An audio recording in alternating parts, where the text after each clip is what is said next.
Itulah tadi. Jadi Iya.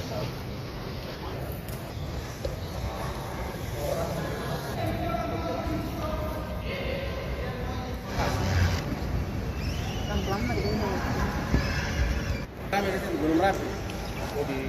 Iya, pembanding terus. Ya, sesuai dengan arahan Bapak Ketua Dewan Masjid Pak Haji Muhammad Yusuf Kalla, bahwa sesegera mungkin setiap masjid itu dibuka dulu karpetnya sih, karena karpet itu adalah salah satu media yang bisa paling cepat menularkan virus COVID-19. Jadi kami dari Al-Markas mengambil inisiatif untuk lebih dulu memberi contoh kepada masjid-masjid lain supaya bisa segera membuka karpetnya dan menyemprotkan disinfektan langsung supaya jamaah bisa terhindar dari